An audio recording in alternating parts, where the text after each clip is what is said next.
Hello students, मेरा नाम विनीत पांडे। आप देख रहे हैं 2 पाई क्लासेस। बच्चों, इस चैनल पे क्लास 8 का मैथमेटिक्स और साइंस का बहुत ही क्वालिटी कंटेंट आपको मिलेगा और इस वीडियो में चैप्टर नंबर 13 एक्सरसाइज 13.1 का क्वेश्चन नंबर 6 से हम स्टार्ट करेंगे। बट इसके पहले एक इन्फॉर्मेशन, जो बच्चे चैनल पे न्यू आए हैं, पूरा चैप्टर अगर आपको अच्छी तरीके से पढ़ना है या कोई भी चैप्टर अगर आपको अच्छी तरीके से पढ़ना है, डिस्क्रिप्शन में दी गई लिंक्स पे बच्चों क्लिक करें, या आप एक काम कर सकते हैं, हमारे चैनल पे क्लिक करिए, प्लेलिस्ट सेक्शन में जाइए, वहां पर आपको हर एक चैप्टर का प्लेलिस्ट मिलेगा, यानी कि पार्ट 1 से आप किसी भी वीडियो को बहुत अच्छी तरीके से देख सकते हैं। ओके, तो आइए स्टार्ट करते हैं, मतलब सीख सकते हो आप। तो आइए स्टार्ट करते हैं बच्चों आज की क्लास। तो क्वेश्चन नंबर 6 में देखिए, क्वेश्चन नंबर 6 को देखने से पहले मैं आपके लिए, आपकी एनसीईआरटी में तो ऐसी शिप बनी हुई, मैं आपके लिए ये वाली शिप लेके आया हूँ, ये ज़्यादा अच्छा है, इसमें आपको समझ में आएगा। देखो बच्चों, ये जो लंबी सी लेंथ है इसको मैस्ट बोलते हैं। जो लंबा सा ऐसा डंडा डंडा लगा हुआ है, डंडा जिसमें ऐसा कपड़ा वपड़ा बांधते होंगे, है ना, डायरेक्शंस वगैरह लेने के लिए, जो भी इसकी इंजीनियरिंग होगी, ठीक है ना, तो ये इसको मैस्ट बोलते हैं। मस्त नहीं लिखा है वो, MAST मैस्ट। ओके, ये जो लंबा सा डंडा ऐसा बना हुआ है, ठीक। अब ध्यान से चेक करना, ये तो हो गई इसकी वर्टिकल हाइट और ये हो गई इसकी हॉरिजॉन्टल लेंथ, ठीक। ये वर्टिकल लेंथ और ये हॉरिजॉन्टल लेंथ। अब ध्यान से चेक करना बच्चों, मान लो ये ओरिजिनल शिप है, ठीक। तो अगर हम इसका मॉडल बनाएं तो ध्यान से चेक करना, मॉडल बनाएंगे तो ये इसका छोटा सा मॉडल बनाएंगे, तो इसको छोटा कर रहे हैं, ये इस तरीके से मॉडल बनाओगे ना, थर्माकोल वगैरह से या जैसा भी प्लास्टिक वगैरह से, तो ये ऐसा मॉडल बनाओगे। तो आप क्या देख रहे हो, वर्टिकल लेंथ को बच्चों जिस प्रोपोर्शन में आप डिक्रीज कर रहे हो, उसी प्रोपोर्शन में इसकी हॉरिजॉन्टल लेंथ भी डिक्रीज हो जाएगी। पहले तो क्वेश्चन समझ लो, सुनो, दिखाओ। मान लो इसका मॉडल है, अब मॉडल के कंपैरिजन में अगर हम ओरिजिनल शिप को देखें, एक्चुअल शिप को, असली शिप को, ये असली वाली बड़ी होगी, अरे भाई सीधा हो जा, ठीक है, असली वाली इस तरीके से बड़ी होगी। तो आप देखो, अगर इसकी लेंथ मान लो 12 टाइम्स इंक्रीज हो जा रही है ओरिजिनल शिप में, तो इसकी कौन सी लेंथ, वर्टिकल वाली, तो हॉरिजॉन्टल वाली लेंथ भी 12 टाइम्स इंक्रीज हो जाएगी। ये चीज़ है, यानी कि बच्चों इसकी जो वर्टिकल हाइट है और जो इसकी हॉरिजॉन्टल हाइट है, हाइट तो नहीं बोलेंगे, हॉरिजॉन्टल लेंथ है, ठीक है, वो क्या है, प्रोपोर्शनल है, ठीक है ना। यहाँ पर x और y क्या है, प्रोपोर्शनल है। x से हम किसको दिखा सकते हैं, इसकी हॉरिजॉन्टल लेंथ को, और y से हम किसको दिखा सकते हैं, इसकी वर्टिकल लेंथ को। खुद चेक करो ना, अगर आप इसका y हाफ करोगे, ये देखो, ये y को आपने हाफ किया तो x भी हाफ हो गया, इसका ये वाला लेंथ भी हाफ हो गया, ठीक है। तो यही चीज़ है। अब इसको कॉपी कर लेते हैं, मैं आपको समझाता हूँ, अभी समझ में आ जाएगा, ज़्यादा टेंशन मत लो। ये देखिए, ये हमने 2 डायग्राम यहाँ पर ले लिए, ठीक है स्टूडेंट्स, और ये देखिए, ठीक। अब ध्यान देना बच्चों, देखिए क्वेश्चन पढ़ते हैं। ये क्या है क्वेश्चन, ध्यान से चेक करेंगे। कह रहा है कि in a model of a ship the mast is 9 centimeter high. Okay, तो ये मॉडल ऑफ अ शिप है, ये मॉडल है, छोटा है मॉडल है, ठीक। तो ये क्या है, मॉडल है, ओके। और ये क्या है बच्चों, ये एक्चुअल शिप है। क्या है ये है आपका एक्चुअल शिप। ओके स्टूडेंट, असली वाली शिप है, असली तो बड़ी होगी और नकली वाली जो मॉडल है छोटा होगा। अब ध्यान से पढ़ना, कह रहा है in a model of a ship, तो पहले मॉडल ऑफ अ शिप की इंफॉर्मेशन दी हुई है। कह रहा है the mast is 9 centimeter high. Okay बच्चों, तो भाई मॉडल तो छोटा सा बनाओगे ना, तो ऑब्वियसली जो मास्ट वास्ट की जो लेंथ है वो आप किस में मेजर करोगे, सेंटीमीटर में, ठीक है ना। तो ये जो मास्ट है ये 9 सेंटीमीटर है, तो ये है आपका क्या, 9 सेंटीमीटर, ये वाली लेंथ, ठीक है स्टूडेंट्स। ये मॉडल में बात कर रहा है, पढ़ लो जरा। In a model of a ship the mast is 9 centimeter high while the mast of the actual ship is 12 metre high. मतलब जो एक्चुअल शिप है उसकी जो मास्ट है वो कितनी है, ये जो लंबा सा डंडा लगा हुआ है ये 12 मीटर का है, ठीक है स्टूडेंट्स। अब मेरी बात ध्यान से सुनिए, अगर मैं मास्ट को वेरिएबल y से दिखाऊंगा तो ये हो गया तुम्हारा y1, ठीक है स्टूडेंट्स, और ये हो गया तुम्हारा क्या, y2। सही है। उसके बाद आगे पढ़िए, कह रहा while the mast of the actual ship is 12 metre high, कह रहा if the length of the ship is, बच्चों ध्यान दें क्या कह रहा है, कह रहा है if the length of the ship, ship का मतलब ओरिजिनल शिप, तो ओरिजिनल शिप तो ये एक्चुअल शिप, ठीक है। सो लेंथ कौन सी वाली, लेंथ का मतलब ये हॉरिजॉन्टल लेंथ, तो जो हॉरिजॉन्टल लेंथ है किसकी, ओरिजिनल शिप की, वो कितनी, ओरिजिनल नहीं लिखा लेकिन आप समझो, जब शिप बोला, मॉडल तो बोला नहीं है, शिप बोला, यानी कि एक्चुअल शिप में जाना है आपको। तो एक्चुअल शिप में बच्चों, एक्चुअल शिप की लेंथ कितनी है, 28 है। तो यहां पे ध्यान से चेक करेंगे स्टूडेंट्स, ये जो दिया हुआ है ये आपको क्या दिया हुआ है, ये वाली जो लेंथ है ये क्या दिया हुआ आपको, एक्चुअल लेंथ दी है शिप की, इसको आप x2 बोल सकते हो, क्योंकि लेंथ को, हॉरिजॉन्टल लेंथ को आप किससे दिखाओगे, वेरिएबल x से दिखा दो भाई, क्या दिक्कत है, हॉरिजॉन्टल ये वर्टिकल, वर्टिकल को y से। अब सुनो, तो कह रहा है कि how long is the model ship, ठीक है। तो अगर इस शिप की एक्चुअल लेंथ कितनी, 28 मीटर, तो जो मॉडल आपने तैयार किया है, मॉडल में ये बताओ, मॉडल वाली शिप की हाइट, हाइट नहीं, मॉडल वाली शिप की लेंथ कितनी होगी। यानी कि बच्चों आपको क्या निकालना है यहाँ पर क्या निकालना है आपको, x1। तो ये x1, ये वाली लेंथ आपको यहाँ पर फाइंड करनी है, ठीक। और मैंने आपको बताया कि x वेरिएबल y के प्रोपोर्शनल तो है ही, यानी कि x1 upon y1 is equal to x2 upon y2 लगा देंगे। x वेरिएबल किसको दिखा रहा है, ये वाली लेंथ को, y वेरिएबल ये वाली लेंथ को, ठीक है। जब आप इसको ऐसा बड़ा करते हो, जब ये वाली लेंथ दोगुनी होगी तो ये भी तो दोगुनी होगी, तो दोनों भैया प्रोपोर्शनल हैं, तो यहाँ पर x is directly proportional to y, direct proportion वाला कॉन्सेप्ट लगेगा, x1 upon y1 is equal to x2 upon y2, ठीक है ना। तो इसके लिए अगर आप चाहें तो टेबल भी बना सकते हैं बच्चों, वैसे मैंने आपको डायग्राम से बता दिया है, ठीक है। सो यदि आप चाहें तो टेबल भी बना सकते हैं। चलिए, तो यहाँ से आप टेबल बच्चों बना लीजिए, कोई दिक्कत है नहीं। ये देखिए, एक टेबल बनाएंगे इस तरीके से, ओके, ये लीजिए, और यहाँ लाइन ड्रॉ कर दीजिए, ठीक है स्टूडेंट्स। और यहाँ पर इस तरीके से, और यहाँ पर आप थोड़ा सा एक मॉडिफिकेशन करूंगा, अभी मैं वो आपको बताता हूँ क्या चल रहा है, ध्यान से सुनो बच्चों। यहाँ पर आप क्या करोगे, यहाँ पर आप कौन सी हाइट दिखाओगे, ये वर्टिकल वाली। वर्टिकल वाली हाइट का मतलब क्या, लेंथ ऑफ मास्ट, ओके। सो यहाँ पर आपने क्या दिखाया,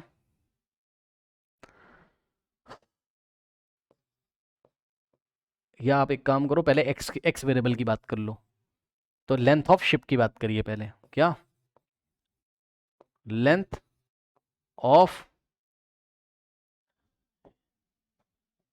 या बस आप सिंपली लेंथ लिख दो, लेंथ का मतलब आप समझ जाना, हॉरिजॉन्टल लेंथ है, ठीक, वेरिएबल एक्स से दिखा रहे हैं।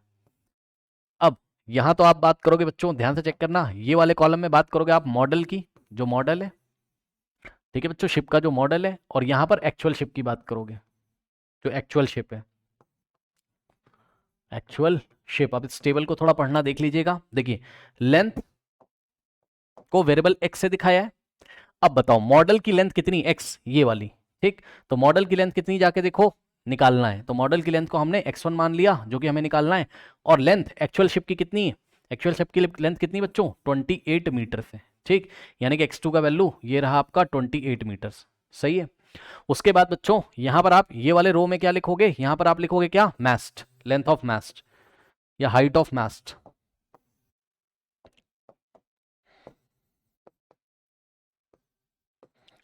हाइट ऑफ मास्ट, इसको आप दिखाओगे वेरिएबल y से, ओके स्टूडेंट्स, ठीक। तो मॉडल का हाइट कितना है मास्ट का, ये रहा मॉडल, इसका हाइट कितना है y1, okay. So y1 is equals to है 9 सेंटीमीटर, और y2 कितना दिया बच्चों, जो एक्चुअल शिप है, देखो एक्चुअल शिप की मास्ट की लेंथ कितनी है, 12 मीटर है, ठीक। तो यहाँ पर हम क्या लिखेंगे, 12 मीटर, बस। अब since x and y are directly proportional, x और y डायरेक्टली प्रोपोर्शनल है, तो आप क्या लगा दोगे यहाँ concept, x1 upon y1 is equals to x2 upon y2, और x2 यहाँ से निकाल लीजिए। अब वैल्यू रखिए, अभी एक खास बात दिखाऊंगा तो वो ध्यान से चेक करना, क्या दिखाऊंगा खास बात, ध्यान से चेक करना बच्चों। देखो x1 की जगह आप क्या रखोगे, कुछ नहीं, क्योंकि x1 आपको पता करना है, अपॉन में y1, y1 कितना रखोगे बच्चों, 9 सेंटीमीटर, मेरी बात ध्यान से सुन लीजिएगा, is equals to x2 upon y2, x2 कितना बच्चों आपका 28 मीटर, सही है, अपॉन में y2 कितना है आपका, y2 है आपका 12 मीटर। अब ध्यान दें स्टूडेंट्स, दिखाना मैं आपको ये चाहता था, मीटर से मीटर कैंसिल हो जाएगा, यस सर, और केवल क्या बचेगा, सेंटीमीटर, यानी कि जो भी x1 आएगा सेंटीमीटर में आएगा, तो भाई मॉडल की जो लेंथ होता है सेंटीमीटर में आना चाहिए, मॉडल तो बेचारा छोटा सा होगा, तो उसकी यूनिट सेंटीमीटर ही आएगी, बस यही मैं आपको दिखाना चाहता था। तो जो x1 आएगा वो सेंटीमीटर में आएगा, ठीक है ना। तो ये जो cm यहाँ बचा हुआ है, लिखो चाहे ना लिखो, आप इसको ऐसे भी सॉल्व कर सकते हो, x1 upon 9 is equals to 28, या चलो मैं पूरा दिखा देता हूँ भाई, क्या ही टेंशन है। चलो देखो, क्रॉस मल्टीप्लीकेशन करिए, ठीक, कैसे करोगे, x1 इंटू 12, ओके, यानी कि 12 into x1 is equals to बच्चों क्या हो जाएगा बताइए, 9 सेंटीमीटर इंटू 28, यानी कि 28 तो लिखा ही था, और उसमें आके मल्टीप्लाई कर दिया किसने, 9 सेंटीमीटर में, तो यूनिट सेंटीमीटर में आएगी। ये 12 इधर मल्टीप्लाई कर रहा है, उधर जाके डिवाइड करेगा, यानी कि x1 का वैल्यू कितना आ जाएगा यहाँ से आपके पास, 28 इंटू 9, और अपॉन में क्या है 12, और ये यूनिट एज इट इज बच जाएगी सेंटीमीटर, ठीक। अब इसको बच्चों सॉल्व कर लीजिए, कैसे सॉल्व करोगे, देखो बच्चों ध्यान से, 4 3 होता है 12, और 4 7 कितना होता है बच्चों, 4 7 28, ठीक। अब देखिए 3 1 3 होता है, और 3 3 होता है 9, 7 बचेगा और 3 बचेगा, यानी कि 7 इंटू कितना आ रहा है, x1 इज इक्वल्स टू बच्चों आपका आ रहा है कितना, 7 इंटू 3, 7 इंटू 3 क्या, सेंटीमीटर, तो x1 is equals to 21 centimetre, ये लीजिए बच्चों, ठीक है। तो बस यही आपका आंसर है, तो आप फाइनल आंसर क्या लिखोगे, how long is the model ship, so the length of the model ship is, length, ये आंसर मैं लिख रहा हूं, length of the model ship is 21 centimetre, okay. So this is your final answer, कर लीजिए। Now students लेते हैं question number 7, कह रहा suppose 2 kilogram of sugar contains 9 into 10⁻6 crystals, okay. अब ये क्या लिखा है, ये देखिए साइंटिफिक नोटेशन लिखा हुआ है नंबर का, इस क्वेश्चन को मैं आपको समझाता हूँ आराम से। देखो कह रहा है कि जब 2 किलोग्राम शुगर आप लेके आते हो मार्केट से, ध्यान दीजिएगा जरा, क्या 2 किलोग्राम शुगर लेके आते हो, तो बच्चों उसमें कितने क्रिस्टल्स हैं, 9 इंटू 10⁻6, ठीक है। ये देखिए ये 2 किलोग्राम हम क्या लेके आए, शुगर लेके आए, पहले इमेजिन करो भाई बाजार गए, 2 किलोग्राम शुगर लेके, हमने कहा भैया 2 किलोग्राम शुगर दे दी, तो उसमें शुगर क्रिस्टल्स यानी कि शुगर के क्रिस्टल दाने देखे ना शुगर के छोटे छोटे, तो उसमें शुगर के कितने क्रिस्टल्स हैं, ये देखिए ऐसे ऐसे ऐसे ऐसे ऐसे ऐसे करते करते करते करते इसमें कितने क्रिस्टल्स हैं बच्चों, ये शुगर के कितने दाने हैं, 9 × 10⁻⁶ क्रिस्टल्स हैं, नंबर ऑफ क्रिस्टल्स। ठीक है, यानी कि यहाँ दो वेरिएबल चल रहे हैं, एक तो क्या चल रहा है, इसका मास चल रहा है, शुगर का मास, और दूसरा क्या, नंबर ऑफ क्रिस्टल। अब आप खुद दिमाग लगाओ, क्वेश्चन छोड़ो, आप क्वेश्चन छोड़ो, पहले आप ये समझो, अगर मैं ये बोलूं कि भैया इसके मास को आप डबल कर दो, जाओ बाजार से 4 किलोग्राम शुगर लेके आओ, यानी कि जो नया केस है, न्यू केस में मैंने आपको बोला बाजार से अब आप 4 किलोग्राम शुगर खरीद के लेके आए हो। ठीक है बच्चों, ध्यान दीजिएगा जरा, बाजार से अब आप 4 किलोग्राम शुगर खरीद के लाए हो, तो वेल नोन है बच्चों, अगर आप वही वाली शुगर खरीद के लाए हो, शुगर के क्रिस्टल्स का साइज अगर वही है, तो 2 किलोग्राम में अगर इतने क्रिस्टल हैं, तो 4 किलोग्राम में क्रिस्टल डबल हो जाएंगे। खुद सोचो भाई, मास को आपने क्या किया, डबल कर दिया, ये सुनो, तो आपके नंबर ऑफ क्रिस्टल्स भी क्या हो जाएंगे, डबल हो जाएंगे। तो यहां पर इसको डबल कर दोगे बस, यानी कि इसको 2 से मल्टीप्लाई कर दोगे। ये तो मैंने आपको क्वेश्चन का फील कराया है, बस क्वेश्चन का फील कराया। मैं आपको ये बताना चाहता हूं, यहां पर स्पेलिंग वगैरह देख लेना भाई, क्रिस्टल्स, ओके। मैं आपको यहां पर ये फील कराना चाहता हूं बच्चों कि यहां पर जो नंबर ऑफ क्रिस्टल्स हैं, ठीक है, जो नंबर ऑफ क्रिस्टल्स हैं वो प्रोपोर्शनल है किसके, मास के, या आप बोल सकते हो मास प्रोपोर्शनल है नंबर ऑफ क्रिस्टल्स के। तो यहां मतलब अगर मास आपने डबल कर दिया तो नंबर ऑफ क्रिस्टल भी डबल, मास अगर आप हाफ कर दोगे नंबर ऑफ क्रिस्टल्स भी हाफ हो जाएंगे, सही है ना। तो ये चीज है, तो ये किसका क्वेश्चन है, डायरेक्ट प्रोपोर्शन का क्वेश्चन है। तो बस अब हो जाएगा आपका काम, क्या करोगे, मान लो बच्चों आपने मास को दिखाया किससे, वेरिएबल x से, तो ये x1 हो जाता और ये x2 हो जाता, सोचिए, हाँ, और क्रिस्टल्स को आपने वेरिएबल y से दिखाया, तो ये y1 हो जाता और ये y2 हो जाता, ठीक है ना। तो बस यही है, यानी कि x is proportionate to y, तो x1 upon y1 is equal to x2 upon y2 concept यहाँ पर लगा सकते हैं। ठीक, अब हम अपना आइए सवाल पढ़ते हैं और एक टेबल बनाते हैं। सबसे पहले उसने पूछा how many crystals are there in 1 kilogram of sugar. अब वो ये कहना चाहता है कि भैया ये बताओ अगर 5 किलोग्राम शुगर खरीद के लेके आए, समझ गए ना, अगर क्या करके लेके आए, 5 किलोग्राम शुगर खरीद के लेके आए, यानी कि इससे भी थोड़ी सी ज्यादा, ठीक है, समझ रहे हो। ये देखो क्वेश्चन क्या है, वो कह रहा है 2 किलोग्राम की इंफॉर्मेशन आपको दे के रखी, अब कह रहा है अगर हम 5 किलोग्राम शुगर खरीद के लाएं, इससे थोड़ी सी ज्यादा 4 किलोग्राम से, ठीक, तो अगर हम 5 किलोग्राम शुगर खरीद के लेके आए तो ये बताओ उसमें कितने क्रिस्टल्स होंगे। पहला सवाल तो यही है, पढ़ लीजिए, ठीक है, पार्ट 1। तो पार्ट 1 के लिए आप टेबल बनाओगे कैसे, मैं आपको बता दूं बच्चों, देखिए पार्ट 1 के लिए टेबल इस तरीके से बनेगी, ये देखिए, पहले पार्ट 1 सॉल्व करूंगा फिर पार्ट 2 सॉल्व करूंगा, ठीक, चलो ये लो, ठीक, और यहां पर आप क्या लिखोगे बच्चों, मास ऑफ द, या वेट, आप इसको मैथ्स पढ़ लो, फिजिक्स तो पढ़ नहीं रहे, तो मास वेट सब बराबर है, ठीक। यहां पर आपने क्या लिखा, weight, WEIGST, weight of the sugar, variable x से दिखा रहे हो, ठीक है स्टूडेंट्स। अब चेक करिए, जब वेट कितना है 2 किलोग्राम, ठीक, यानी कि यहां अगर आप वेट दिखाओगे बच्चों और यहां पर आप क्या दिखाओगे, number of crystals, number of crystals, ठीक है बच्चों, इसको वेरिएबल y से दिखाओगे। अब सुन लो मेरी बात ध्यान से, इस टेबल को ना, अभी इस टेबल की फिर से जरूरत पड़ेगी, तो हम एक काम करते हैं, इसको कॉपी कर लेते हैं यहाँ पर पार्ट 2 के लिए, ठीक, पार्ट 2 हम यहाँ सॉल्व करेंगे। अब देखिए बच्चों, पार्ट 1 पहले देखिए, कितना दिया है 2 किलोग्राम, तो वेट कितना दिया, जब x1 का वैल्यू कितना है 2 किलोग्राम, तो y1 कितना है, y1 का मतलब नंबर ऑफ क्रिस्टल्स कितने हैं आपके, 9 × 10⁻⁶ क्रिस्टल्स हैं, ठीक। तो आपको ये कह रहा है कि अगर 5 किलोग्राम शुगर लेके आओगे, यानी कि वेट कितना लाओगे 5 किलोग्राम, तो x2 का वैल्यू आपको दिया कितना 5 किलोग्राम, तो कह रहा है ये बताओ कि उस टाइम नंबर ऑफ क्रिस्टल्स कितने होंगे, पढ़ लीजिए ना, how many crystals are there in 5 kilogram of sugar, ठीक है। तो ये लीजिए y2 का वैल्यू आपको यहाँ पर निकालना है, करेक्ट बच्चों, ओके। और अगर हम चाहें तो पार्ट 2 भी यहीं पे भी कर सकते हैं, कोई दिक्कत है नहीं ऐसी, चलो एक एक करके दिखा देते हैं। तो यहाँ से बच्चों क्या लगेगा concept, x1 upon y1 is equals to क्या हो जाएगा बताइए, x2 अपॉन y2, ठीक है स्टूडेंट्स। अब y2 नंबर ऑफ क्रिस्टल्स हैं, ज्यादा टेंशन मत लेना, आपका आंसर किस में आएगा, कोई यूनिट आएगा नहीं, नंबर ऑफ क्रिस्टल की कोई यूनिट थोड़ी, नंबर तो नंबर होता है यार, ठीक है ना, नंबर नंबर आएंगे बस। चलो वैल्यू रखो, x1 कितना है 2 किलोग्राम, तो x1 की जगह बस 2 रख दोगे, अपॉन में y1 की जगह क्या रखोगे, 9 × 10⁻⁶ is equals to x2, x2 की जगह क्या रखोगे आप 5 किलोग्राम, अपॉन में y2 आपको निकालना है। देखो एक बार बताऊं, x1 जब आपने कितना रखा था 2 किलोग्राम, और वो x2 कितना रखा था 5 किलोग्राम, ठीक है ना, 5 किलोग्राम, तो वैसे भी किलोग्राम, वैसे भी यूनिट से यूनिट ये वाली कट जाती है, किलोग्राम से किलोग्राम, ठीक है ना, तो वही मैं कह रहा हूँ कोई यूनिट नहीं बचेगी आपकी, y2 एक प्योर नंबर आएगा, ठीक। तो इसलिए मैंने यहाँ यूनिट नहीं दिखाना है, आप ज़्यादा टेंशन मत लो। चलो अब क्रॉस मल्टीप्लिकेशन करोगे, कैसे करोगे बच्चों, ध्यान से करो। ये लीजिए, देखो 2 मल्टीप्लाई होगा y2 में, तो यहाँ से हो जाएगा 2 into y two is equals to, अब ध्यान दे बच्चे, 5 मल्टीप्लाई होगा 9 into 10 raise to the power 6 से। Okay, so 5 into 9 into 10 raise to the power 6, सही है। अब सॉल्व कर लीजिए बस, this into this is equal to this into this. अब इसको सॉल्व करो तो ध्यान दो जरा, 2 इंटू कितना हो जाएगा y2 इज इक्वल्स टू बच्चों, देखिए 9 5 जा कितना होता है 45, ओके, और इंटू में 10 raise to the power 6, correct.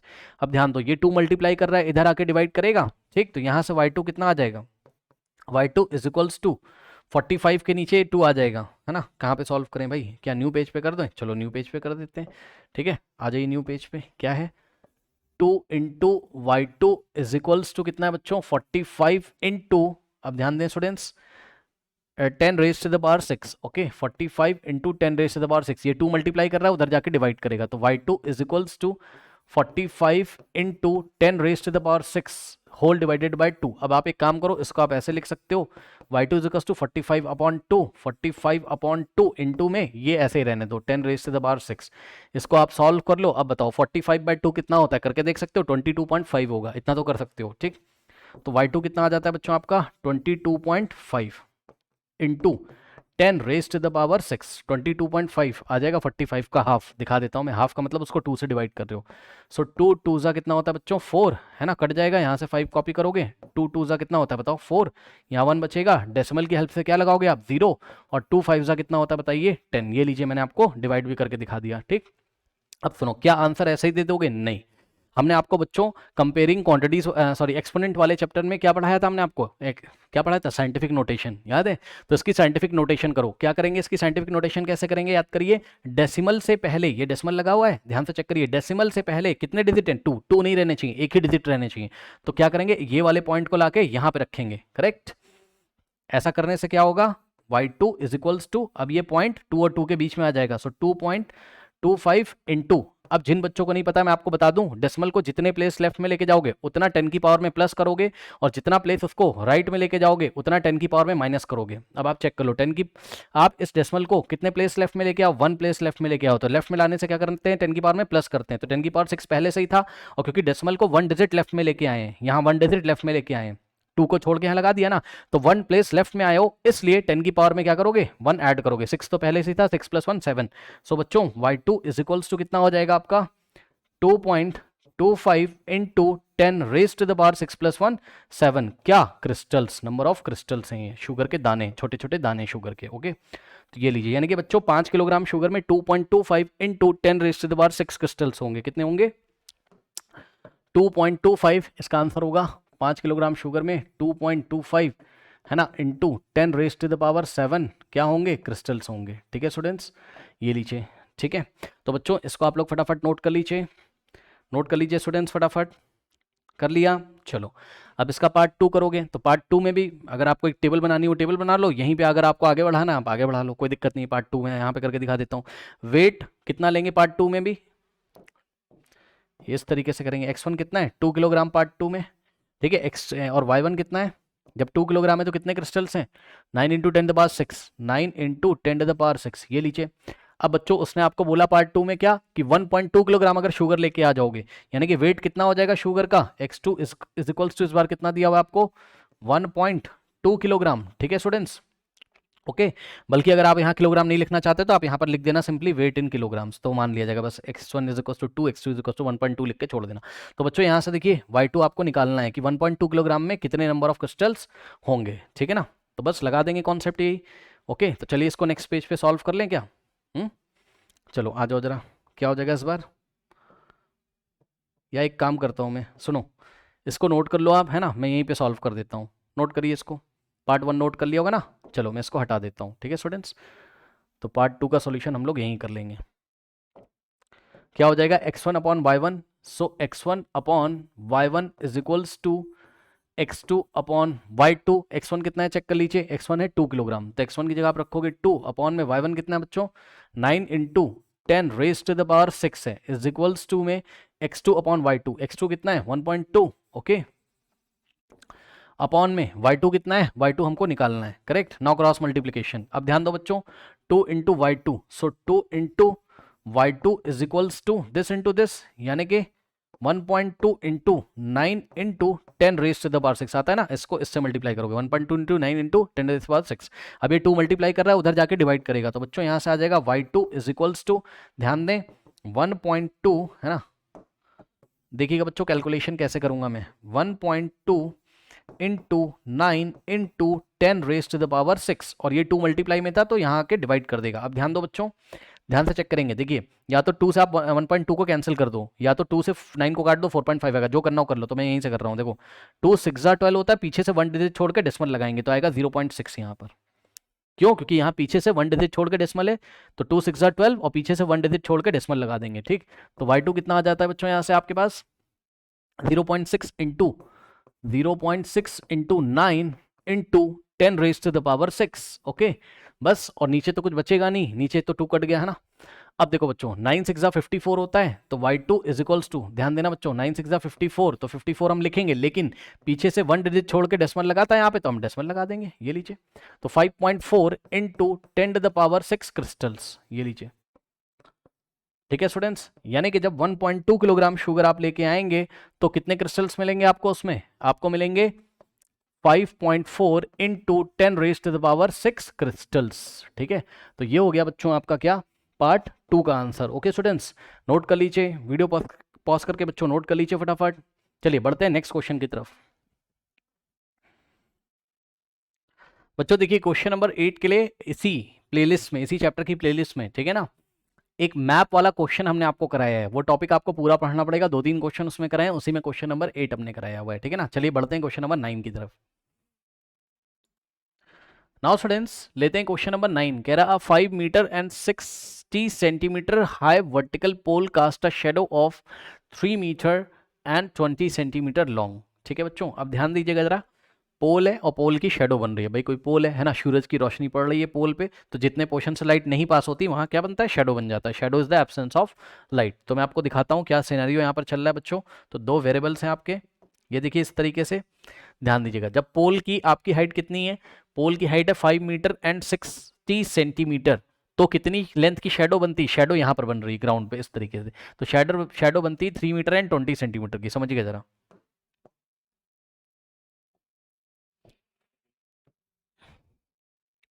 ये देखिए, ये बच्चों आपकी हाइट ऑफ द पोल है। इसको सपोज अगर हम वेरिएबल y1 से दिखाते हैं, ठीक, हाइट, ये वर्टिकल हाइट है ना, तो y से दिखा दो, क्योंकि आपने कोऑर्डिनेट ज्योमेट्री पढ़ी होगी ना। अरे उन सब से मतलब नहीं, टेंशन मत लो, आपको x से दिखाना हो x से दिखा दो, y से दिखाना हो y से दिखा दो, चलो x से दिखा दो भाई, कोई दिक्कत नहीं है, ठीक है। तो बच्चों 2 तरीके की बात है, एक तो क्या है, हाइट ऑफ पोल है, ठीक, ये देखिए ये x1 क्या है, ये पोल की हाइट है, खंबा ऐसे खड़ा हुआ और ये इसकी शेडो है ना, यहाँ से रोशनी आ रही है सूरज की, तो जो रोशनी रुकेगी तो यहाँ शेडो बन जाएगी, ठीक। तो x1 कितना है बच्चों, 5 मीटर 60 सेंटीमीटर। अब ध्यान दो बच्चों जरा, देखो एक बात मैं आपको बताना चाहता हूँ, इस डेटा को देखिए, 5 मीटर एंड 60 सेंटीमीटर, ठीक। तो ये देखिए x1 5 मीटर एंड 60 सेंटीमीटर का मतलब क्या होता है, 5 मीटर और प्लस 60 सेंटीमीटर। अब आप एक काम करो, क्या आपने पढ़ा है मीटर को सेंटीमीटर में हम ऐड नहीं कर सकते, तो दोनों को मीटर में चेंज कर लो आप। तो x1 इज इक्वल्स टू, ये 5 मीटर तो ऐसे ही रहेगा, एंड का मतलब प्लस, ओके। 60 सेंटीमीटर को मीटर में चेंज कर लो, 100 से पहले इसको डिवाइड कर दो, तो 60 बाय 100 जब आप करोगे बच्चों, तो ये जो cm लिखा है ये m में चेंज होगा, सेंटीमीटर मीटर में आ जाएगा।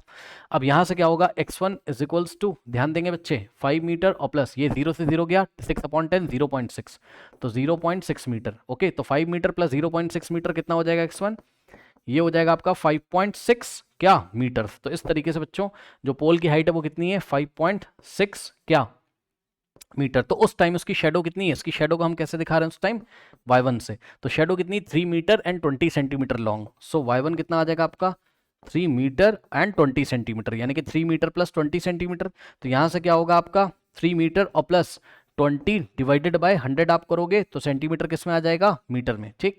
यहाँ से होगा 3 मीटर और प्लस, अब ध्यान दो ये 0 0 गया, 2/0 2/10 0.2 क्या मीटर, तो कितना आ जाएगा 3 प्लस 0.2 कितना हो जाएगा 3.2 मीटर्स, ये लीजिए, ठीक। तो y1 कितना आ गया बच्चों यहाँ से 3.2 मीटर्स।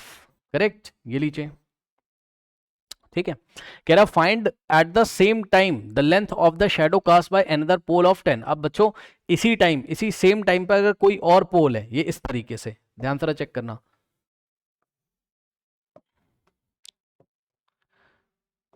सेम टाइम मतलब सपोज दोपहर के 2 बज रहे हैं, तो 2 बजे एक और पोल है, तो उस पोल की शेडो कितनी है? अब भाई आप खुद चेक करो ना, पोल की अगर हाइट बढ़ जाएगी तो उसकी शेडो भी बढ़ जाएगी, बस यही चीज़ है। ठीक है ना, तो ये लीजिए। तो अब आपको कह रहा है find the same, find at the same time the length of the shadow. तो लेंथ ऑफ द शेडो आपको निकालना है, तो हम शेडो को यहाँ दिखा रहे हैं ना एक्स एक्सिस पे, ऐसे मतलब हॉरिजॉन्टल दिखा रहे हैं। तो आपको क्या निकालना है? y2 निकालना है। क्या निकालना है आपको? y2 निकालना है। ठीक है स्टूडेंट्स, तो ये आपको निकालना है। और इस टाइम ये केस नंबर 1 है, यानी कि पार्ट 1 में आपको क्या कह रहा है? The length of the shadow cast by another pole 10 metre and 50 centimetre high, यानी कि उस टाइम जो पोल की हाइट है बच्चों, यानी कि x2 आपको दिया हुआ है, कितना पढ़ लो, पोल की हाइट कितनी है? 10 मीटर 50 सेंटीमीटर है ना। तो x2 कितना है आपका? x2 कितना है? 10 मीटर और प्लस 50 सेंटीमीटर। ठीक है स्टूडेंट्स, सो 10 मीटर और 50 सेंटीमीटर का मतलब 50/100 करोगे तो किस में आ जाएगा? मीटर में। ये क्या, इससे कितना आ जाएगा? ये 10 और प्लस ये 10 मीटर और प्लस 5/10 0.5, तो टोटल मिला के कितना हो जाएगा आपका? ये भी मीटर में, ये भी, तो ऐड हो जाएगा 10.5 क्या? मीटर। ओके स्टूडेंट्स, तो इस तरीके से ध्यान देंगे, यहाँ पर क्या हो जाएगा आपका? x2 का वैल्यू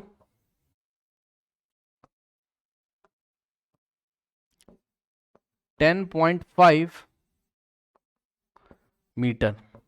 अब एक बार फिर से क्वेश्चन पढ़ लीजिए। उसने बोला कि सपोज दोपहर के 2 बजे एट द सेम टाइम, का मतलब एंगल ऑफ एलिवेशन सेम होगा। जो टीचर्स देख रहे होंगे वो समझ रहे होंगे, ये एंगल ऑफ एलिवेशन क्या होता है? सेम। और एंगल ऑफ एलिवेशन अगर जब सेम होता है तो ध्यान दीजिएगा, ये जो हाइट है पोल की और जो शेडो प्रोपोर्शनल होते हैं। ओके, यानी कि पोल की हाइट को डबल करोगे तो शेडो भी डबल हो जाएगी, ये चीज़ है। ठीक है, तो ये आपका डायरेक्ट प्रोपोर्शन का क्वेश्चन है, ध्यान से सुनो। उसने कहा कि भाई पोल की हाइट जब 5.6 मीटर थी, ठीक है, कितनी थी? 5.6 मीटर। कितनी थी? 5.6 मीटर। तो शेडो की लेंथ कितनी थी? 3.2 मीटर। तो कह रहा है कि ये बताओ कि अगर सेम टाइम पे, मान लो दोपहर के 2 बज रहे हैं भाई, तो सेम टाइम पे अगर लेंथ ऑफ द शेडो आपको, हाँ, सेम टाइम पे find the length of the shadow, length of the shadow निकालनी है जब जब आपके पास एक पोल खड़ा हो, कितनी लेंथ का? 10.5 मीटर। 10 मीटर 50 सेंटीमीटर मतलब 10.5 मीटर का। ठीक है, तो ये चीज़ अब डायरेक्ट प्रोपोर्शन का क्वेश्चन है। मन हो तो टेबल बना के कर लो, मन हो तो आप तो डायरेक्ट कर लोगे, तो चलो कर लो भाई। क्या हो जाएगा? x1/y1 is equal to x2/y2 लगा दीजिए, आंसर आ जाएगा। ठीक, क्यों डायरेक्ट प्रोपोर्शन वाला कॉन्सेप्ट लगा रहे हैं बच्चों?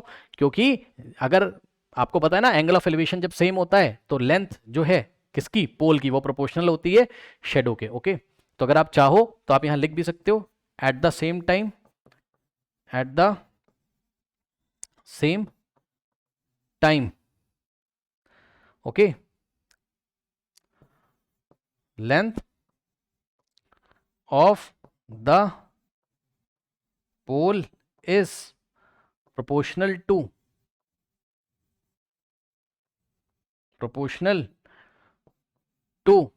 Length of shadow, length of the shadow. ठीक है, फिर भी मैं आपके लिए बच्चों टेबल बना के यहां दिखा देता हूं।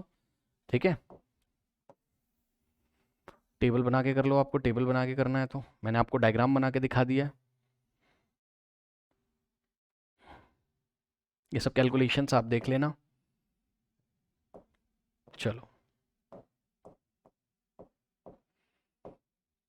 ये लीजिए टेबल हमने बना दिया आपके लिए यहाँ पे, है ना। चलिए,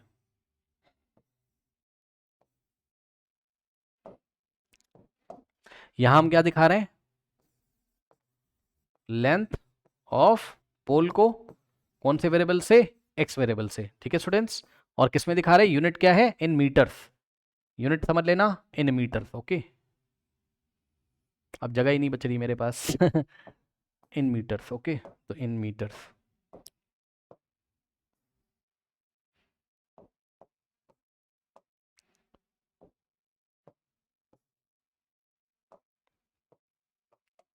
तो लिखेंगे यहाँ इन मीटर्स। मीटर में मेजर कर रहे हो ना लेंथ ऑफ द पोल को, तो कितना है पहले? x1 कितना है? 5.6, और x2 कितना है? 10.5 मीटर्स, ओके। और यहाँ पर क्या है, length of shadow, length of the shadow,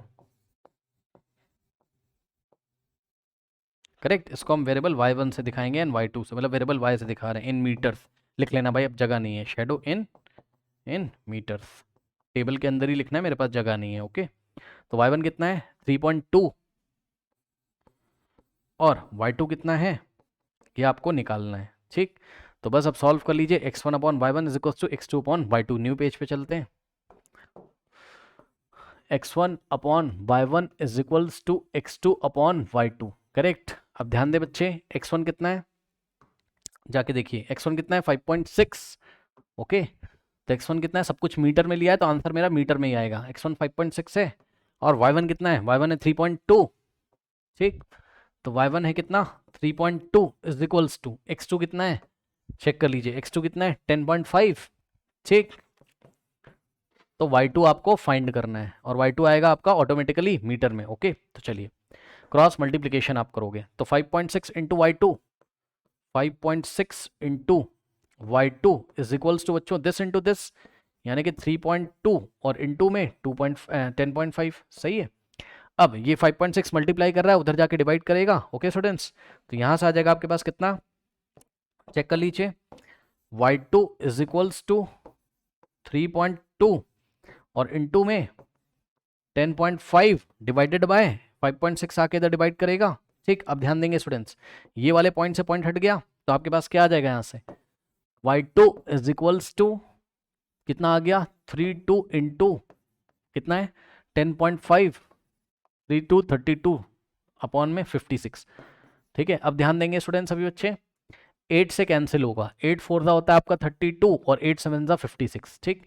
तो y2 इज इक्वल्स टू कितना आ गया 4 इंटू 10.5, सही है, अपॉन में 7। अब ध्यान दो 10.5 को आप थोड़ी देर के लिए सोचो 105 है, तो जब 7 से 105 को आप कैंसिल करोगे तो कितना आ जाएगा, 7 1 जा कितना होता है 7 और 3 आएगा, यहाँ से 5 कॉपी करोगे 7 5 का कितना होता है 35, तो रिमाइंडर आ गया 0, यानी कि ये इसको काट तो देगा।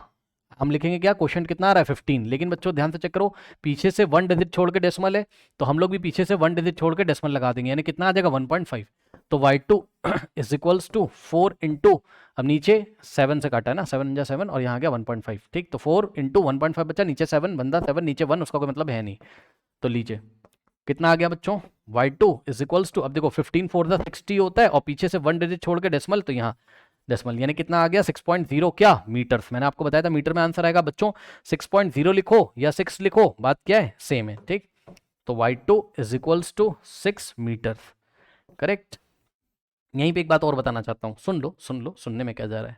अगर बच्चों मेरा क्वेश्चन आंसर आया होता y2 is equals to 6.52 metre, तो पता है इसका क्या मतलब होता है, या तो ऐसे ही छोड़ दो, तो इसका ये मतलब होता है 6 तो मीटर्स हैं, ओके, और 0.52 मीटर को 100 से मल्टीप्लाई करोगे 52 आ जाएगा। फिर से सुन लो ध्यान से, इसका मतलब क्या है, इसका मतलब है 6 मीटर और प्लस 0.52 मीटर, यही मतलब है भाई। 6 प्लस 0.52 करोगे तो वापस कितना आ जाएगा 6.52, सही है। तो इसको तो ऐसे ही रहने देना है ना, और इसको सेंटीमीटर में करने के लिए 100 से मल्टीप्लाई करोगे, 0.52 इंटू 100 कितना आ जाएगा 52, और फिर यहाँ सेंटीमीटर लिख दोगे, ऐसे भी आप आंसर उसका दे दोगे, क्योंकि अगले पार्ट में ऐसा ही कुछ होगा, इसलिए पहले ही बता रहा हूँ, ठीक। चलो तो बच्चों पार्ट 1 का आंसर क्या है आपका 6 मीटर से, ओके। तो length of the shadow, length part 1 में length of the shadow is 6 metre. अब पार्ट 2 देखिए, कह रहा है कि height of a pole which cast a shadow of 5 metre. पहले इसको आप आराम से कर लो, फिर मैं आपको पार्ट 2 दिखाता हूं, कर लीजिए आराम से। ये पार्ट 1 है, करिए, और ये नेक्स्ट पेज है आपका, ये नेक्स्ट पेज है, कर लीजिए, वीडियो पॉज करके नोट कर लीजिए, कर लिया। चलो अब देखो, अब यहां पर आ जाओ, ध्यान से चेक करेंगे बच्चे। पार्ट 2 में जब आप आओगे तो कह रहा है क्या, पार्ट 2 में ये वाला डायग्राम तो ऐसे ही रहेगा, क्योंकि जब 5.6 मीटर उसकी हाइट है तो शेडो कितनी 3.2, लेकिन अब पार्ट 2 में बोला हाइट ऑफ अ पोल निकालना है। इस बार पढ़ो ना question, find at the same time the height of a pole which cast a shadow of 5 metre, यानी कि इस बार शेडो की लेंथ आपको y2 दिया हुआ है और x2 आपको निकालना है, ठीक। तो क्वेश्चन को ध्यान से पढ़ेंगे, ये पार्ट 2 का सॉल्यूशन कर रहा हूं, इसको यहां से हटा दोगे, ये इस बार निकालना है, ओके। और y2 यानी कि शेडो का लेंथ बच्चों आपको दिया हुआ है, ठीक है ना, शेडो का लेंथ आपको दिया हुआ है, ठीक है। शेडो का लेंथ कितना है 5 मीटर लॉन्ग शेडो है, ये लीजिए, ठीक। तो अब टेबल में एंट्रीज को हम चेंज कर लेंगे, कैसे? x1 y1 तो वही रहेगा, x2 आपको इस बार निकालना होगा, एक नई टेबल बना लीजिएगा, और y2 आपको यहाँ दिया हुआ है कितना, 5 मीटर। तो y2 की जगह आप क्या लिखोगे, 5 लिखोगे। ठीक, अब लगा दो और सॉल्व कर लो, लेकिन उसके पहले ध्यान रखिएगा जरा, देख लो सब कुछ मीटर में यहाँ है, बस अब लगाओ। क्या लगाओगे यहाँ से, देखो यहीं पे कर दूँ, ये सब तो नोट कर लिया होगा ना आपने। क्या हो जाएगा बच्चों, x1 upon y1 is equals to x2 upon y2। x1 की जगह कितना रखोगे, 5.6 मीटर, मीटर क्या, मीटर तो रखना ही नहीं है, सब कुछ मीटर में, तो आंसर मीटर में आएगा, टेंशन क्या है ना। अपॉन में y1 कितना है, 3.2, ओके, इज इक्वल्स टू बच्चों x2 कितना आपका इस बार निकालना है, ठीक, और y2 कितना है, 5 मीटर से। ठीक है, सब कुछ देख लेना पहले मीटर में, तभी आंसर मीटर में आएगा। पता लगा कुछ चीज़ें आपने सेंटीमीटर में रख दी, ऐसा नहीं करना, सब कुछ मीटर में। ओके, नाउ अब ये वाला पॉइंट बच्चों, ये वाले पॉइंट से गया, कितना आ जाएगा, 56 upon 32 is equals to x2 upon में 5। अब ध्यान दे बच्चे, 8 4 जा है ना, और 8 7 जा, ठीक, तो कितना होगा, 7/4 इज इक्वल्स टू x2/5। अब क्रॉस मल्टीप्लीकेशन करोगे कितना होगा, 4 इंटू x2, ठीक, तो 4 into x2 is equals to में बच्चों 5 इंटू 7, यानी कि 7 इंटू 5। ठीक है, अब सुनो, 4 जाके उधर डिवाइड लगाएगा, तो x2 इज इक्वल्स टू कितना है, 7 5 35 तो हो गया, 7 5 35, 4 आके डिवाइड लगाएगा, 35 अपॉन 4 कितना होता है, सॉल्व कर लीजिए। 35 को आप 4 से डिवाइड लगाओगे, ठीक है स्टूडेंट्स, तो कितना हो जाएगा, 4 7 28 है ना, और 4 8 जा 32, 4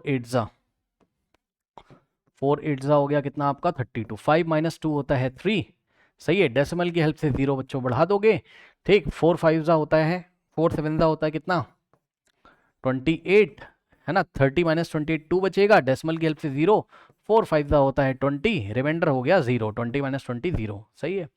ओके, तो इस तरीके से x2 आ जाएगा आपका कितना बच्चों, ध्यान देंगे स्टूडेंट्स, कितना क्वेश्चन आ रहा है, 35 को 4 से डिवाइड करके 8.75 क्या मीटर, 8.75 मीटर। अब चाहो तो आप पार्ट 2 में यही आंसर लिख दो, और चाहो तो जिस स्टाइल में क्वेश्चन पूछा गया है उसी स्टाइल में आंसर करो, मतलब समझो, अभी कुछ बताया था मैंने आपको, 8.75 मीटर का क्या मतलब है बताइए, नोट कर लो, आराम से नोट कर लो, फिर बताता हूँ, नोट कर लो, कर लिया, चलो वीडियो पॉज करके नोट कर लो, कर लिया। अब सुनो बच्चों, 8.75 मीटर्स का मतलब होता है कि भाई 8 मीटर्स और प्लस 0.75 मीटर, यही तो मतलब है, सही है ना, ये लीजिए, यही मतलब है इसका, 8 मीटर तो है ही, और प्लस 0.75, दोनों मीटर में ऐड करोगे वापस वही आ जाएगा, तो 8 प्लस 0.75 8.75। अब ये वाला 8 मीटर तो ऐसा ही रहने दो, ठीक, अब प्लस की जगह एंड लिख दो, और इस मीटर को किस में चेंज कर लो, सेंटीमीटर में। कैसे करोगे, 100 से डिवाइड, 100 से मल्टीप्लाई कर दो, तो 0.75 और इंटू में 100 जैसे ही करोगे, मीटर किस में आ जाएगा, सेंटीमीटर में,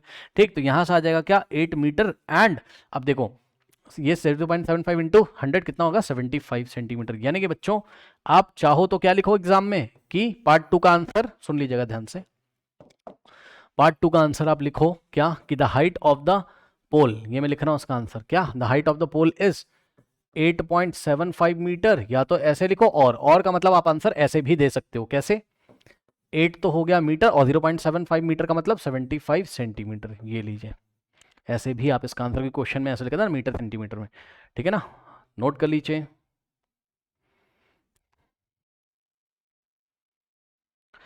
नाउ स्टूडेंट्स लेते हैं लास्ट क्वेश्चन, क्वेश्चन नंबर 10 कह रहा है लोडेड ट्रक ट्रेवल्स, अब कोई लोडेड ट्रक होगा, ये ट्रक है बेचारा, ठीक, ये एक ट्रक है और ये इस तरीके से जा रहा है, लेकिन इस क्वेश्चन में खास बात ये है कि स्पीड कांस्टेंट है, पढ़ लीजिए, ये ट्रक 14 किलोमीटर की डिस्टेंस ट्रेवल करता है 25 मिनट्स में, टाइम मिनट्स में दिया हुआ है, तो अगर 14 मिनट में आप चेक करोगे तो 14 किलोमीटर आगे चला जाएगा, कितना डिस्टेंस ट्रेवल करेगा 14 किलोमीटर, कितनी देर में, 25 मिनट्स में। कह रहा है if the speed remain same, speed remain same का मतलब समझते हो, इसकी स्पीड कांस्टेंट है, स्पीड नहीं चेंज हो रही, ये इसी स्पीड से जा रहा है, ऐसा नहीं कि तेज धीमा हो रहा है ना ना ना ना, ये कांस्टेंट स्पीड से जा रहा है, ठीक, तो अगर ये कांस्टेंट स्पीड से जा रहा है तो बच्चों सीधी साफ बात है, जितना ज्यादा टाइम तक ट्रक चलेगा उतना ज्यादा डिस्टेंस ट्रेवल करेगा, यानी कि अगर इसकी स्पीड कांस्टेंट हो जाए तो सीधी सीधी बात है बच्चों, टाइम को अगर डबल कर दिया जाए, यानी कि अगर ये डबल टाइम के लिए चले, जस्ट एग्जांपल आपको बता रहा हूं मैं समझाने के लिए, ठीक भाई 25 मिनट की जगह अगर ये 50 मिनट चले तो डिस्टेंस डबल ट्रेवल करेगा, सीधी सी बात है, ठीक है, तो अगर 25 मिनट की जगह इसको 50 मिनट यानी कि 25 मिनट की जगह 50 मिनट्स अगर आप चला दो तो ये डिस्टेंस डबल हो जाएगी, 14 का डबल 28 हो जाएगा, भाई सीधी साफ बात है, तो स्पीड कॉन्स्टेंट है, ना तेज कर रहे हो ना धीरे, उसी स्पीड से जा रहे हो, तो टाइम को डबल करने से डिस्टेंस भी डबल हो जाएगी। सही है। या आप दूसरे शब्दों में बोल सकते हैं क्या कि डिस्टेंस डबल कवर करने के लिए टाइम ज़्यादा डबल देना होगा, सीधी सी बात है। ठीक है, तो यानी कि बच्चों ये है डायरेक्ट प्रोपोर्शन का क्वेश्चन। ओके स्टूडेंट्स, यहाँ पर दो वेरिएबल्स हैं आपके पास, कौन कौन से, एक तो डिस्टेंस है और एक क्या है आपके पास, टाइम है। ठीक है स्टूडेंट्स, तो हम एक टेबल बनाएंगे, ये देखिए इस तरीके से। ओके, और इस टेबल में हम क्या करेंगे, यहाँ पे देखिए, ये देखिए,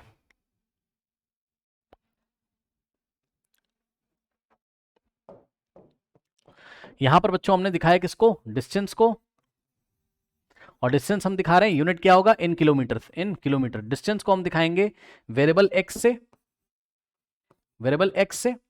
ठीक, और यहां पर हम टाइम को दिखाएंगे इन मिनट्स, याद रखिएगा टाइम को हम दिखा रहे हैं इन MIN का मतलब मिनट्स में दिखा रहे हैं टाइम, वेरिएबल वाई से दिखाएंगे। अब आप चेक कर लो बच्चों, 14 किलोमीटर यानी कि डिस्टेंस कितना है, 14 किलोमीटर, यानी कि x1 कितना दिया हुआ आपको, 14 किलोमीटर, तो ये 14 किलोमीटर का करस्पॉन्डिंग टाइम कितना दिया हुआ, 25 मिनट, यानी कि y1 आपको कितना दिया हुआ है, टाइम कितना दिया हुआ है, 25 मिनट्स। ओके, अब आपसे सवाल क्या करता है बताओ, आपसे सवाल करता है if the speed remain same how far it can travel in 5 hours. ध्यान से सुनो, ध्यान सुनो, कह रहा है if the speed remain same how far it can it travel, ये यानी कि कितना डिस्टेंस ट्रेवल करेगा, कितनी देर में, ध्यान सुनो, कितना डिस्टेंस ट्रेवल करेगा, यानी कि x2 की वैल्यू आपसे पूछ रहा है।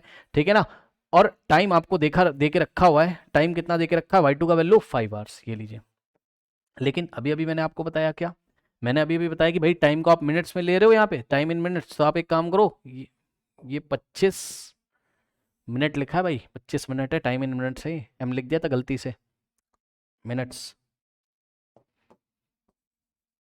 MIN का मतलब मिनट्स। अब सुनो, ये आवर्स को किस में चेंज कर लोगे, मिनट्स में कर लो। 1 आवर में कितने मिनट होते हैं, 1 hour is equals to 60 minutes, MIN का मतलब मिनट्स, तो 5 आवर में कितने मिनट्स हो जाएंगे बच्चों, इसको 5 से मल्टीप्लाई करोगे भाई, एक घंटे में 60 मिनट, तो 5 घंटे में 5 इंटू 60, 5 इंटू 60, 5 6 कितना हो जाएगा 30 और 0 यानी कि 300 मिनट्स। यूनिट पहले सेम कर लेना, नहीं तो प्रॉब्लम हो जाएगी। तो ध्यान से सुनो, ये जो बात इसने बोली थी कि भैया वो 5 घंटे में कितना जाएगा, तो 5 घंटे को काट के मैं ऐसा बोल सकता हूँ कि वो 300 मिनट में कितनी दूर जाएगा। सही है, 300 मिनट्स में कितनी दूर जाएगा, सही है ना, कुछ समझो ना भाई, 5 घंटे बोलो या 300 मिनट, टाइम तो थोड़ी ना, टाइम तो सेम है, बस यूनिट अलग अलग है। ठीक, तो कहने का मतलब है ये जो y2 आपको दिया हुआ है, ये कितना है बच्चों आपका, ये है 300 मिनट्स। तो जब दोनों टाइम को आपने मिनट्स में कर लिया, तो x2 आपका ऑटोमेटिकली किस में आ जाएगा, किलोमीटर में। मैं आपको दिखा भी दूंगा, टेंशन मत लो। ओके, तो बस एक बात बताना चाहता हूँ जो टीचर्स देख रहे होंगे, तो देखिए स्पीड इज इक्वल्स टू क्या होता है आपका, डिस्टेंस बाय टाइम, सही है ना, डिस्टेंस बाय टाइम। ओके, सो हम एक काम करते हैं, क्या ये स्पीड मेरी कांस्टेंट है, तो स्पीड को हमने बोला कांस्टेंट के इज इक्वल्स टू, ठीक है, डिस्टेंस को हम किससे दिखा रहे हैं, डिस्टेंस को वेरिएबल x से दिखा रहे हैं, तो x, और टाइम को हम किससे दिखा रहे हैं, वेरिएबल y से। ठीक, तो y जाके इधर मल्टीप्लाई करेगा k into y, so k into y is equals to x, यानी कि x इज इक्वल्स टू क्या हो गया, जो बच्चे हमारे स्टार्टिंग का वीडियो देखे थे उनको भी पता है, x is equals to k into y. अगर आप कांस्टेंट हटाओगे तो प्रोपोर्शनल का साइन लगाओगे, याद आया, तो देख लीजिए x is directly proportional to y, यानी कि y के बढ़ने के साथ साथ x भी क्या हो रहा है, बढ़ रहा है। ठीक है, y के बढ़ने के साथ साथ यानी कि टाइम के बढ़ने के साथ साथ डिस्टेंस भी बढ़ेगा, अगर स्पीड क्या हो गई, कांस्टेंट हो गई, अगर स्पीड क्या हो गई, कांस्टेंट हो गई। ठीक है ना, आ जाइए वापस, अब हम लगा देंगे x1, डायरेक्ट प्रोपोर्शन का concept, x1 upon y1 is equals to x2 upon y2। Okay बच्चे, चलो अब x1 कितना है 14 किलोमीटर, तो x1 की जगह आप कितना रखोगे 14 किलोमीटर, ठीक, और y1 की जगह कितना रखोगे 25 मिनट्स। मैं जानबूझ के यूनिट रख रहा हूँ, कुछ आपको दिखाना चाहता हूँ। Is equals to x2, x2 कितना बच्चों आपका, x2 को x2 ही रखोगे, और y2 कितना रखोगे, y2 को रखोगे 300 क्या मिनट्स। बस मैं आपको दिखाना ये चाहता था, मिनट से मिनट बच्चों कैंसिल हो जाएगा और बस किलोमीटर बचेगा, यानी कि जो भी आंसर आएगा वो किलोमीटर में आएगा। अब आप देख भी सकते हो 25 इंटू x2 क्रॉस मल्टीप्लीकेशन करोगे, 25 इंटू x2 यानी कि 25 इंटू x2 है ना, इज इक्वल्स टू बच्चों ध्यान से चेक करिए 14 इंटू 300, और ये है किलोमीटर, ये आप ऐसे कर सकते हो 300 इंटू 14 और किलोमीटर, यूनिट क्या आ गया किलोमीटर, सो 300 इंटू 14 और यहाँ लिखेंगे हम किलोमीटर। ठीक, अब 25 जाके उधर डिवाइड कर देगा। अब यूनिट आपको एग्जाम में लिखने की जरूरत नहीं है, अगर आपने दोनों को मिनट में कर दिया तो ऑटोमेटिकली डिस्टेंस आपका किलोमीटर में आ जाएगा। अब ये सब यहाँ लिख के ऐसे दिखाने की जरूरत नहीं है, तो मैंने आपको पढ़ाने के लिए बताया, आप सीधे नंबर लिख सकते हो 14 upon 25 is equal to x2 upon 300। ठीक, और जब x2 आ जाए तो उसका यूनिट किलोमीटर लिख दीजिएगा। तो बच्चों देखिए 300 इंटू 14 है ना, अब ये 25 मल्टीप्लाई कर रहा था, इधर आके क्या करेगा डिवाइड करेगा, ये लीजिए किलोमीटर। ठीक, अब इसको कैसे काटे, 5 से काटना हो 5 से काट लो क्या करोगे। ठीक, चलो 5 5 से 25। अब ध्यान दें 5 6 तो 30 होता है, ये वाला 0 एज इट इज आ जाएगा। 5 1 होता है बच्चों 5, और 5 इंटू 12 कितना होता है, 60 होता है। सही है, तो ऊपर 12 इंटू 14 बचा और नीचे बचा 1, 1 का कोई मतलब है नहीं, तो x2 कितना हो जाता है आपका यहाँ से 12 इंटू 14। सो 12 इंटू 14 क्या, किलोमीटर। अब 12 इंटू 14 कर लीजिए, आपका आंसर आ जाएगा। ठीक है, यहीं पे कर लेते हैं, 12 इंटू 14 कर लीजिए। 4 2 ज़ा 8, 4 1 ज़ा 4 इंटू 1 इंटू 2 इज 2, 1 1 ज़ा 1, यहाँ 8, 4 प्लस 2 6, और यहाँ 1 168 आ गया। ठीक है स्टूडेंट्स, तो इस तरीके से x2 जो है वो आपका कितना आ गया, 168 किलोमीटर्स। ओके, यानी कि बच्चों अब फाइनल आंसर आप इसका कैसे करोगे, फाइनल आंसर तो आप ऐसे ही करोगे कि 5 घंटे में वो कितना दूर जाएगा। ठीक है, तो आंसर आप करोगे इन 5 hours, in 5 hours it will travel, it किसके लिए लगाया है, ट्रक के लिए। It will truck will travel या कवर 168 किलोमीटर डिस्टेंस। ठीक है स्टूडेंट्स, तो ये आपका हो गया आंसर, सारे क्वेश्चंस कवर हो गए। नाउ स्टूडेंट्स नेक्स्ट जो वीडियो है ओके वो एंड स्क्रीन पे आ रहा होगा, तो चलिए फिर मिलते हैं नेक्स्ट वीडियो में। तब तक के लिए पढ़ते रहिए, बढ़ते रहिए, ऑल द बेस्ट।